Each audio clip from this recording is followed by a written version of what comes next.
You can't control your thoughts. You can't control your feelings, because there is no controller. You are your thoughts and your feelings. And they're running along, running along, running along. Just sit and watch them. Here they go. You're still breathing, aren't you? Still growing your hair? Still seeing and hearing? Are you doing that? I mean, is breathing something that you do? Do you see? I mean, do you organize the operations of your eyes? Know exactly how to work those rods and cones in the retina? Do you do that? It's a happening. It happens. So you can feel all this happening. Your breathing is happening. Your thinking is happening. Your feeling is happening. Your hearing, your seeing. The clouds are happening across the sky. The sky is happening blue. The sun is happening shiny. There it is. All this happening. And may I introduce you? This is yourself.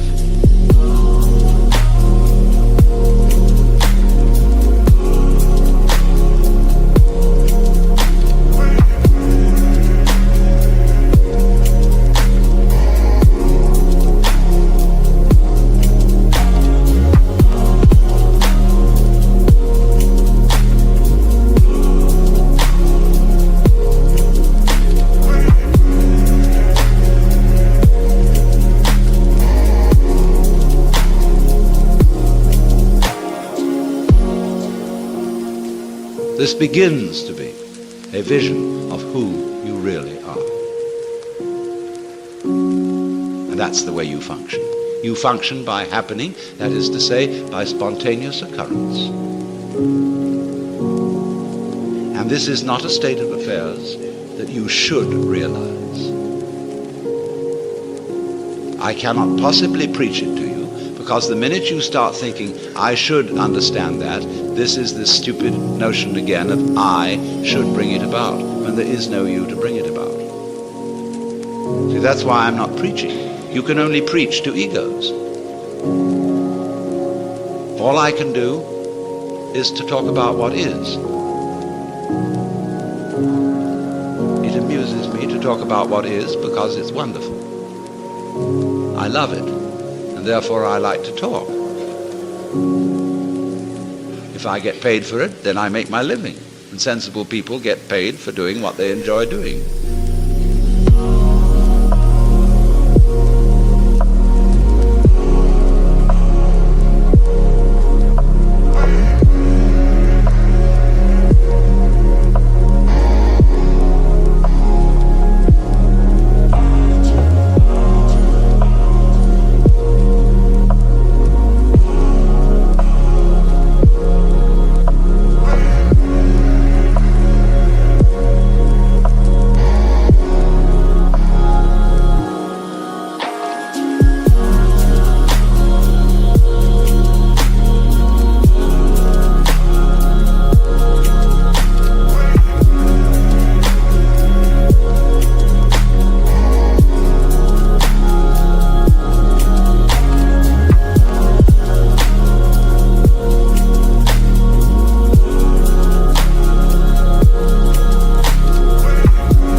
This is not you see, this is the whole approach here is not to convert you, not to make you over, not to improve you, but for you to discover that if you really knew the way you are,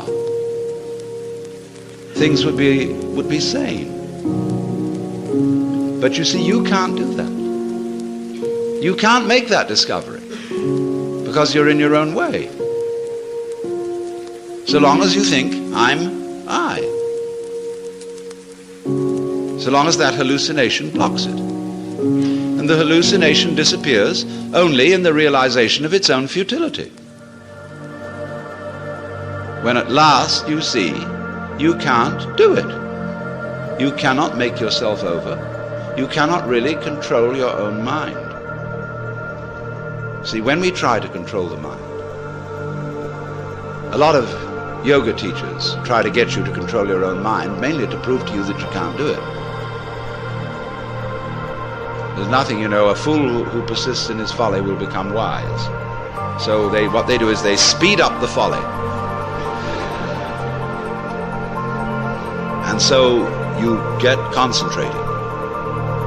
And you can have a certain amount of superficial and initial success by a process commonly called self-hypnosis. And you can think you're making progress.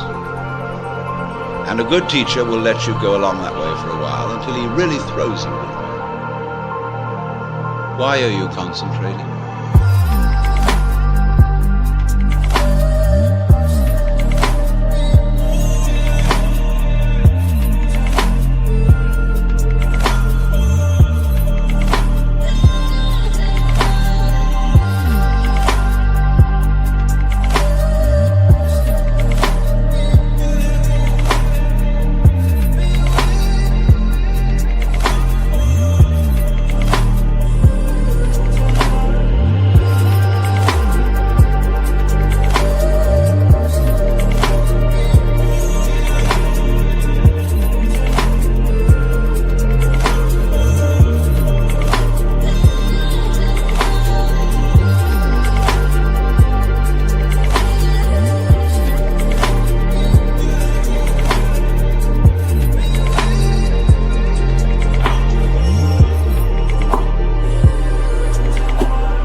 See, Buddhism works this way. Buddha said, if you suffer because you desire, and your desires are either unattainable or always being disappointed or something.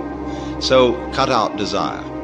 So those disciples went away and they stamped on desire, jumped on desire, cut the throat of desire, and threw out desire. But then they came back and Buddha said, but you are still desiring not to desire. They wondered how to get rid of that. So when you see that that's nonsense, there naturally comes over you a quietness. In seeing that you cannot control your mind, you realize there is no control. What you took to be the thinker of thoughts is just one of the thoughts. What you took to be the feeler of the feelings, which was that chronic muscular strain, is just one of the feelings.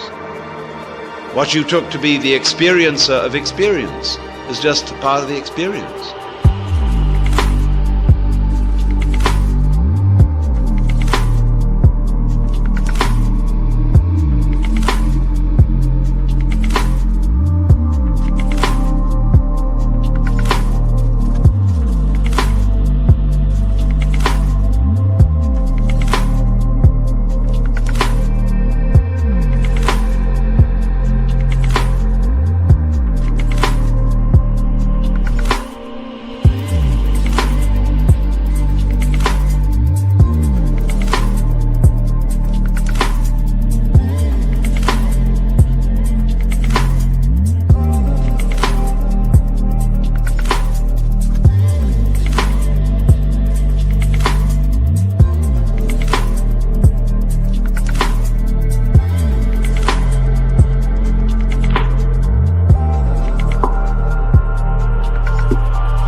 So there isn't any thinker of thoughts, feeler of feelings. We get into that bind because we have a grammatical rule that verbs have to have subjects. And the funny thing about that is that verbs are processes and subjects are nouns, which are supposed to be things. How does a noun start a verb? How does a thing put a process into action? Obviously it can't. But we always insist that there is this subject called the knower. And without a knower, there can't be knowing. Well, that's just a grammatical rule. It isn't a rule of nature. In nature, there's just knowing, like you're feeling it. And I have to say you are feeling it, as if you were somehow different from the feeling. When I say I am feeling, what I mean is there is feeling here. When I say you are feeling, I mean there is feeling there. I have to say even there is feeling. What a cumbersome language we have. Chinese is easier. You don't have to put all that in. Or you can say things twice as fast in Chinese as you can in any other language.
Anyway, when you come to see that you can do nothing, that the play of thought, of feeling, etc., just goes on by itself as a happening, then you are in a state which we will call meditation. And slowly, without being pushed, your thoughts will come to silence. That is to say, all the verbal, symbolic chatter going on in the skull. Don't try and get rid of it, because that will again produce the illusion that there's a controller. Just, it goes on, it goes on, it goes on, and finally it gets tired of itself and bored and stops. And so then there's a silence. And this is a deeper level of meditation.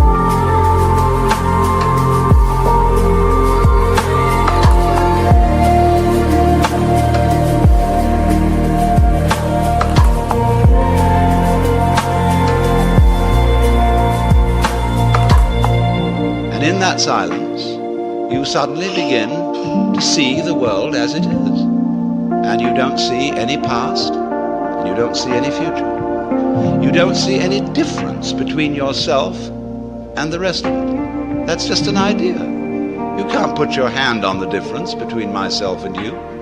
You know, you can't blow it, you can't bounce it, you can't pull it. It's just an idea. You can't find any material body, because material body is an idea. So is spiritual body. This is somebody's philosophical notions. See, reality isn't material. That's an idea. Reality isn't spiritual. That's an idea. Reality is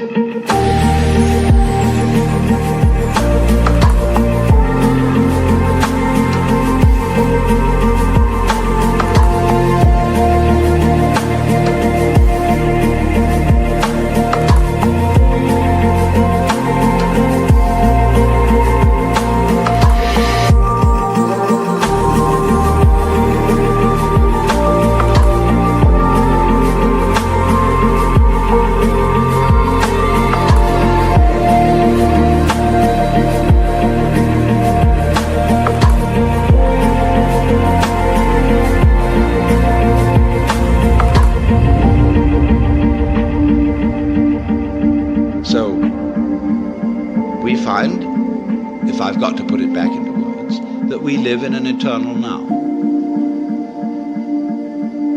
You've got all the time in the world, because you've got all the time there is, which is now. And you are this universe. And you feel this strange feeling when ideas don't define the differences, you feel that other people's doings are your doings. And that makes it very difficult to blame other people.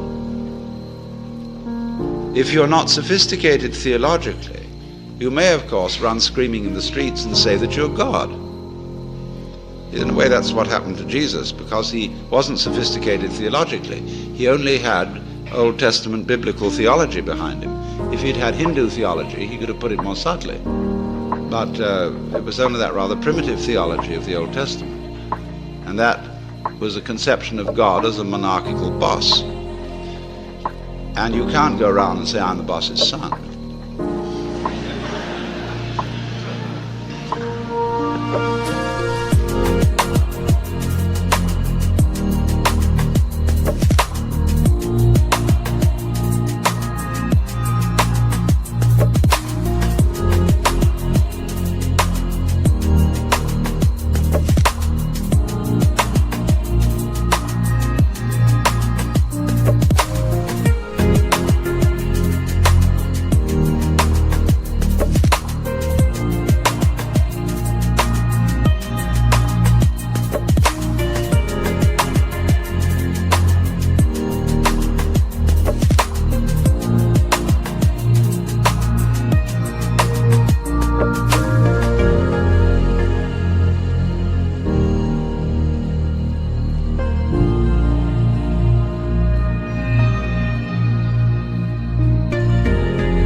If you're going to say I'm God, you must allow it for everyone else too. But this was a heretical idea from the point of view of Hebrew theology. So what they did with Jesus was they pedestalized him. That means kicked him upstairs so that he wouldn't be able to influence anyone else. And only you may be God. And that stopped the gospel cold right at the beginning. It couldn't spread. Well, anyway, this is therefore to say that the transformation of human consciousness through meditation is frustrated so long as we think of it in terms of something that I myself can bring about by some kind of wangle, by some sort of gimmick. Because you see, that leads to endless games of spiritual one-upmanship and of guru competitions, of my guru is more effective than your guru, my yoga's faster than your yoga, I'm more aware of myself than you are, I'm humbler than you are, I'm sorrier for my sins than you are, I love you more than you love me. This interminable goings-on about which people fight and wonder whether they are a little bit more evolved than somebody else and so on. All that can just fall away.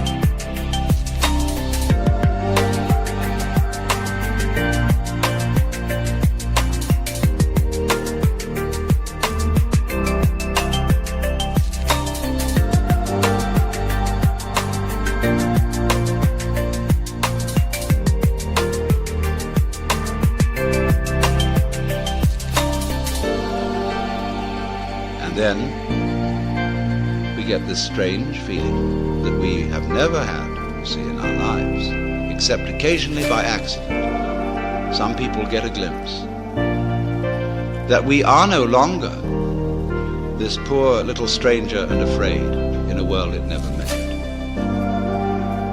but that you are this universe, and you are creating it at every moment. Because you see, it starts now. It didn't begin in the past. There was no past. See, if the universe began in the past, when that happened, it was now. See? Well, it's still now. And the universe is still beginning now, and it's trailing off like the wake of a ship from now. And the wake of the ship fades out, so does the past. You can look back there to explain things, but the explanation disappears. You'll never find it there. Things are not explained by the past. They're explained by what happens now. That creates the past. It begins here. That's the birth of responsibility. Because otherwise, you can always look over your shoulder